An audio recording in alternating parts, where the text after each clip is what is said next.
everybody, welcome to Thursday. I'm Jeremy Cordeaux. I hope you're having a good week. Peter Clayton behind the camera, and the Court of Public Opinion is in session.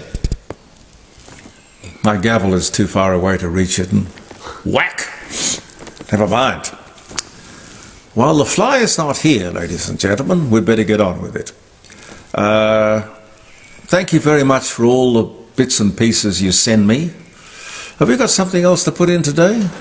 Yes, we've got that. Oh, Jack Hines sent me this. About the Middle East. About the Middle East, yes. We'll run it at the end. It's a bit long. I mean, you can tune out of it if you want to at the end, but it's you know, you can imagine how people feel about what's going on in the Middle East at the moment. John Bruni will be with me tomorrow at 9:30. He runs this thing called SAGE International, which is a think tank and an advisory board for people who do business in other parts of the world. And in particular, of course, the Middle East would be a very troubled part of the world in which to do business. But as a friend of mine used to say, the trick to walking on water is knowing where the stones are. It's a very important thing, intelligence. Yes. Sometimes I come into the garage with Pete and I wonder what the hell I'm going to talk about. But there is always so much stuff. I never get bored. I hope you don't. Here's something of interest. Australians have more than $18.5 billion worth of clothes in their closet. $18.5 billion worth of clothes in the closet. Clothes that they largely never wear. Wrong size, out of fashion, the lapels are too wide. Never got around to that weight loss program. Perhaps you meant to do something about this problem for years, but never got around to it. Well, by around to it I mean chuck the stuff. I'm not very good at chucking stuff because I've had personal experience that tells me that every time I throw something away, Pete, I want it. Well, I do the same, but you do have a lot of stuff. Well, yes, and it gathers because I go to the auction places and the op shops. I just hate to see anything go to waste. Anyway, we shouldn't waste perfectly good clothes, importantly. You know, I remember sometimes up there in the north, I mean, you'll immediately associate the far north of New South Wales. I grew up in Sydney, but the far north of New South Wales are associated with very warm temperatures. But I can tell you in winter, it can be terribly, terribly cold. And I can remember in those early days when I just didn't have a coat to wear, and it was just terrible. I'll never forget the cold. And it's probably why, Pete, I go out and I buy coats at op shops, and yes. I get them at auction because I can't. I think one day I am going to be in exactly that same position. I'm going to be stuck somewhere, freezing cold, and I'm going to need a coat. And I got to tell you, I got plenty. Anyway, listen. The Red Cross and Uber have done a survey, and they have a solution to this problem, which is probably global, but let's talk just about Australia, because that's something we can do something about. On October the 21st, which is this Saturday coming, you just call up Uber as if you were just getting a ride, and they'll come to you and no charge, they will pick up your unwanted clothing and they will take it to the Red Cross, where they will sort it and get it organised. And if you can put the clothes into boxes, it'll make it a hell of a lot easier. And you will have done a good deed. You will have kept somebody like me, at the age of 20, in a freezing winter, warm. It's a good thing. Everybody wins. And of course you've got extra closet space. Good thing.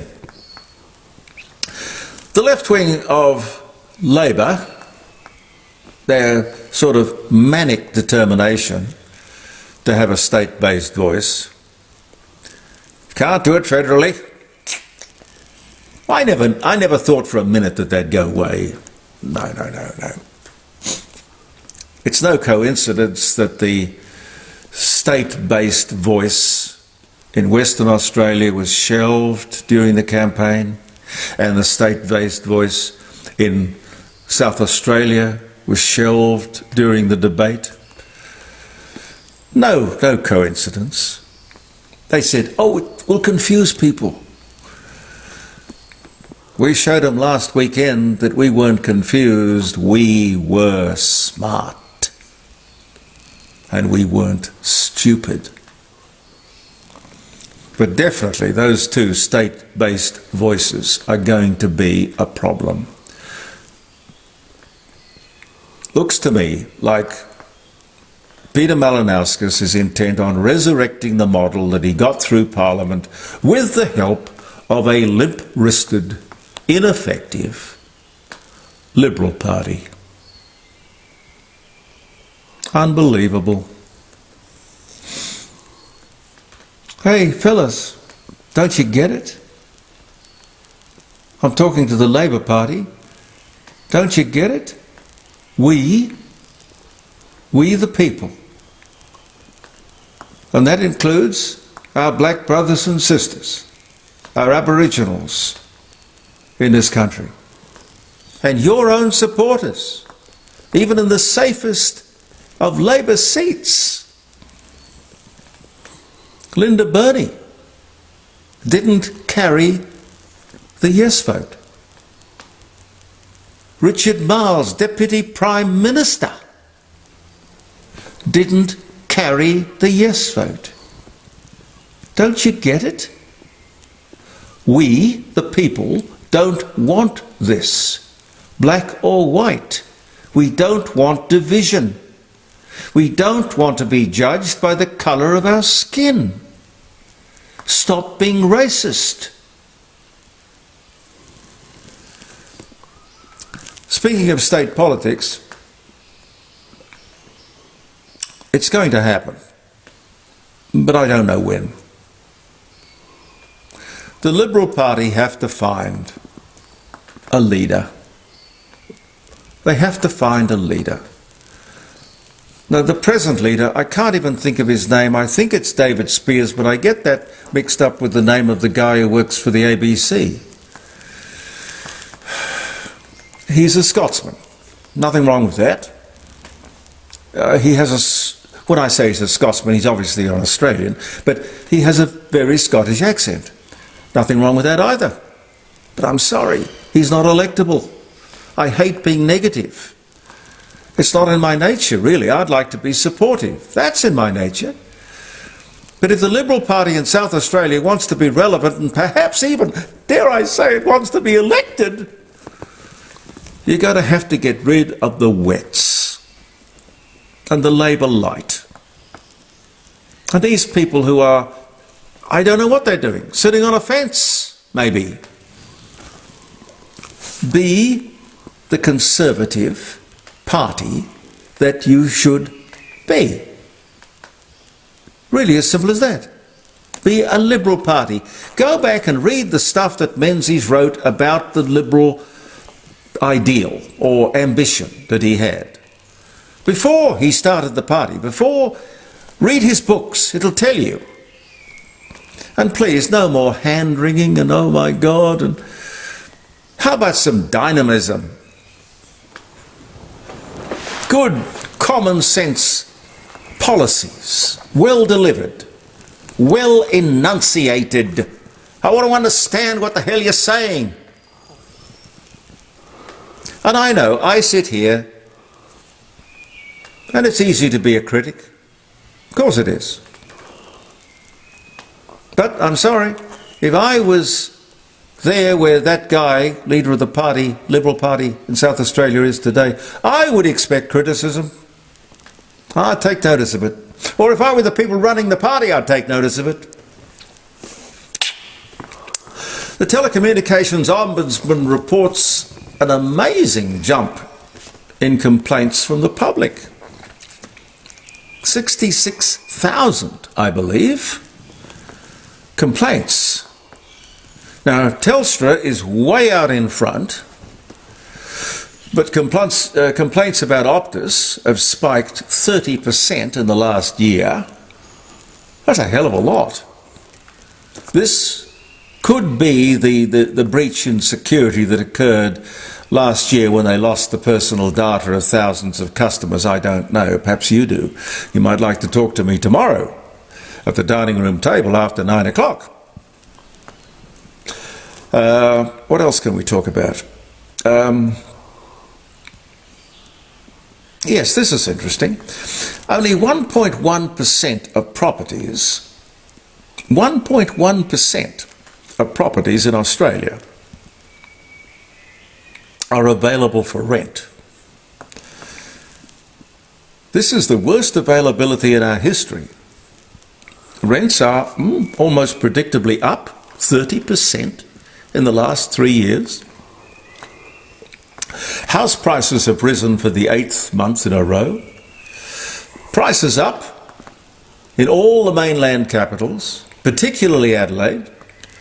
Sydney, I think I mentioned to you the other day, prices, median house price 1.1 million. The most growth was in Adelaide, then there was Perth, and then Brisbane. More evidence that, however hard it might be, there is nothing more fundamentally important to you, it certainly was to me, than buying your own home. And this is funny.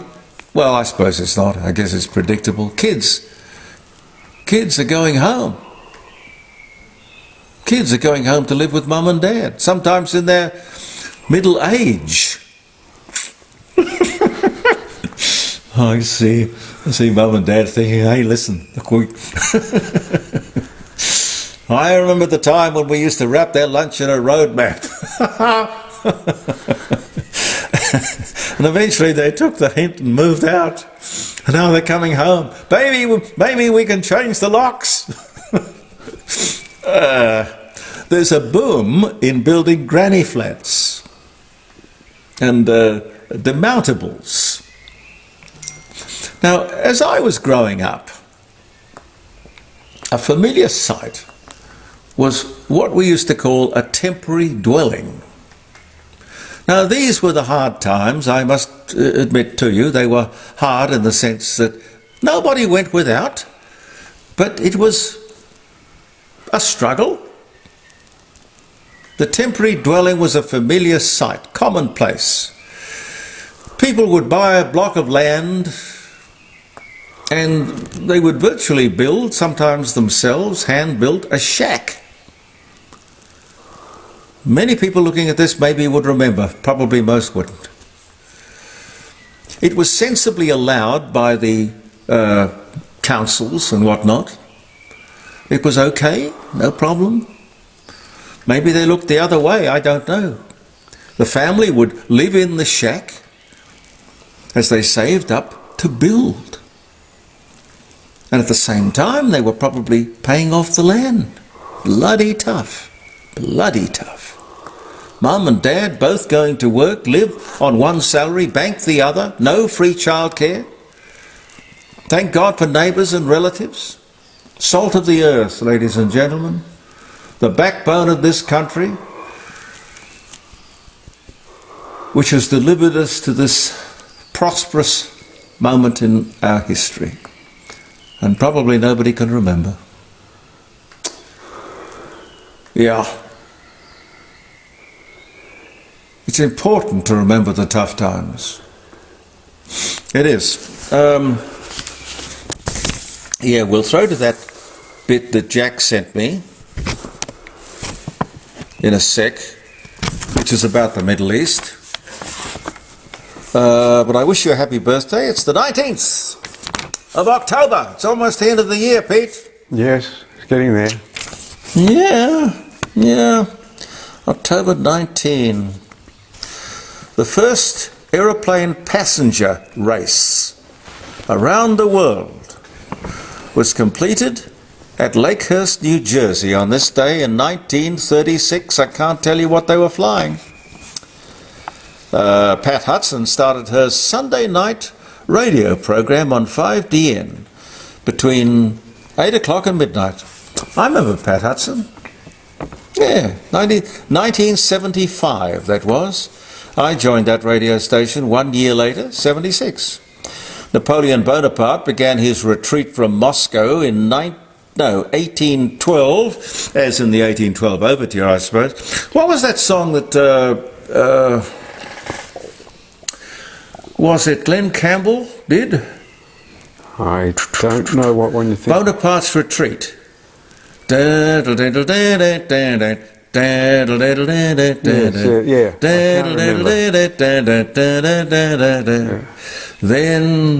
I held her in my arms and told her of her many charms, and held her while the fiddles played the Bonaparte's Retreat. I remember the song, but I don't remember. Oh, it's a great song. I love it. I love that. Glenn Campbell's Bonaparte's Retreat. Nothing to do with Bonaparte, of course. Oh, he might have clapped along, who knows. What else? Fighting erupted between the Indians and the Chinese troops on two fronts on their disputed Himalayan border. That was in 1962. Libya, angered by the United States Middle East policy, ordered a halt to all oil shipments to the US and almost doubled the prices back in 1973, which of course was all part of that oil crisis of the 70s, through which some of us lived and remembered. Dave Guard was born in San Francisco, California. He was a member of the original Kingston Trio, with whom he played and sang until 1961. He was replaced in 1961 by John Stewart. I never knew John Stewart, because I remember John Stewart as a solo. No, he was with the Kingston Trio. Then he went solo. Right, okay. I love his stuff, absolutely. Oh, I love his stuff too. And Dave Guard, I certainly know the name. 1934, he was born. Car manufacturer. Oh, John DeLorean, arrested in his Los Angeles hotel room on drugs charges, fined $5 million. He was fined $5 million. Put out on bail on $5 million, freed on $5 million bail. Subsequently acquitted on cocaine charges. Yep, that was in 1982. John Le Carre, born in Dorset in England in 1931.